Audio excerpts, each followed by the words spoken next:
Il-Ministru għall-Ekonomija l-Intrapriża u l-Proġetti Strateġiċi Silvio Xkembri f'kollaborazzjoni ma' Gaming Malta u l-kumpanija GMR nieda uffiċjalment il-PlayCon ta' din is-sena, l-akbar esibizzjoni li tittella f'pajjiżna dwar video games u e-sports. Dan l-avveniment ewlieni lokali li jagħti wirja ta' industrija vibranti u pjattaforma potenzjal għal kollaborazzjoni fis-settur qed jiġi organizzata l-5 sena.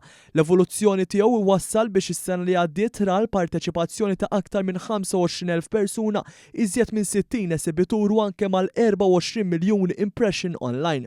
Din is-sena PlayCon se tiffoka fuq l-edukazzjoni, l-iżvilupp tat-talent u t-tkabbir ekonomiku biex bekk il-pożizzjoni internazzjonali ta' Malta fis-settur tibqa' tissaħħaq, waqt li sservi fl-importanza ta' żewġ niċeċ kruċjali fl-industrija diġitali dawk tal-video game development u l-e-sports tajn il-pajjiżna biex irawwem it-talent lokali u joħloq opportunitajiet ta' karriri għaż-żgħażagħ waqt li jkompli jiżviluppa f'destinazzjoni ewlenija fis-settur. Sa dan it-tant ħabbar li żewġ kumpaniji ta' video game development li pparteċipaw fil-PlayCon tas-sena l-oħra se jiftħu studio f'Malta.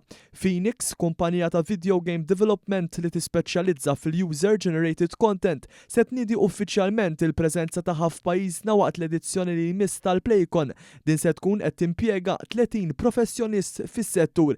Il-kap eżekuttiv ta' Gaming Malta Ivan Filletti qal li PlayCon tinsab fuq dimnet biex tkompli tikber u għalhekk dal-avveniment se joħloq aktar spazju għall-iżviluppaturi lokali fl-industrija biex juru t-talent tagħhom. PlayCon se tittella bejn it-8 u 12 ta' Ottubru li ġej fl-MFCC b'esebizzjonijiet minn esponenti ewlenin, kompetizzjoni tal-e-sports u sessjonijiet edukattivi iffokati fuq l-istudenti fost l-oħrajn. Aktar tarif jinstab fuq is-sit uffiċjali playcon.mt.